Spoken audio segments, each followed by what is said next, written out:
So as we continue to celebrate Black History Month, we're highlighting the people and places right in our own backyard that play a major role in keeping history alive. Yeah, this morning, that place is the Hip Hop Museum in the Bronx. We're joined by the Executive Director, Rocky Bucano, to bring us up to date on where things stand with the museum and some of the milestones it's already reached. Good to see you, Rocky. Good to see you, and thank you. Of course, so the finishing touches being put on the museum, right? What's the big opening date? When's the public going to be allowed in? Yep, so we are speeding towards the finish line. Our opening date is projected to be the summer of 2025. So we're still a few months away, 18 months, specifically. Yeah. But it's coming along. We have a great design team putting together the actual plans for the visitor experience, and I can't wait for it to get to that finish line. Yeah. I mean, but 50 years of hip hop, that's a lot of material. How do you sift through everything and decide what goes into the museum? And then will it be like on a rotation? Yeah, so we have a great curatorial team. We've been collecting artifacts from all around the world, just preparing for this moment. So our curators really understand that this museum represents the entire expanse of hip hop, from where it started with DJ Kool Herc all the way to where it is in today's present time. So, we know that in our museum it's 53,000 square feet, and the plan is to make it truly immersive. So using a combination of artifacts and digital media will allow us to actually make the museum feel bigger than it actually is. Yeah. Wow.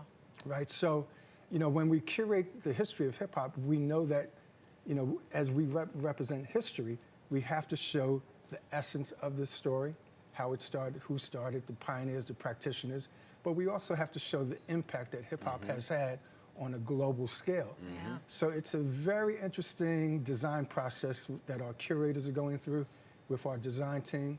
And, we just want to make sure that when people come into the space, whether you're an avid fan of hip hop or you're just a passive consumer that really doesn't understand the nuances of the culture, that when you leave, you really are enlightened about what hip-hop actually is. It's an educational lesson. You're telling and weaving a story, much like a hip-hop lyric does, right, as you walk through the museum. But you're also having some great collaborations that some of them have been made known, some of them are still under wraps. Let's talk about Flow Scholar and what exactly that means. So Flow Scholar is a fantastic new project. I'm so excited to talk about this project because it's a collaboration with Microsoft and Microsoft Copilot, the AI platform. And it's an educational tool to assist aspiring hip-hop artists to really get to learn how to craft really creative lyrics. So it helps them really understand the nuances behind, writing lyrics that actually have an impact.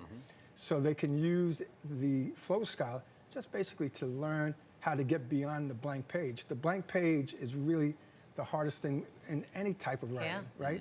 Is coming up with that first line, that first paragraph, that first story.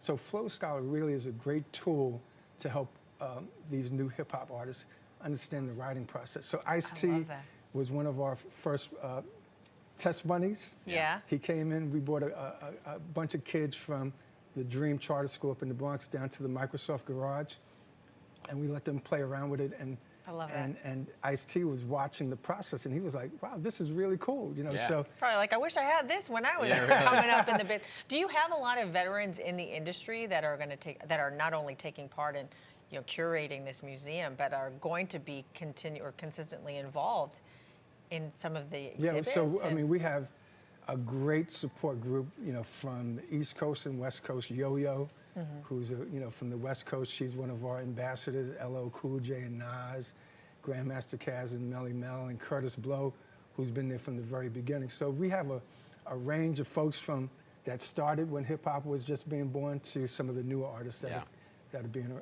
are coming into today's scene. All good stuff, Rocky. We look forward to talking to you along the way between now and 2025.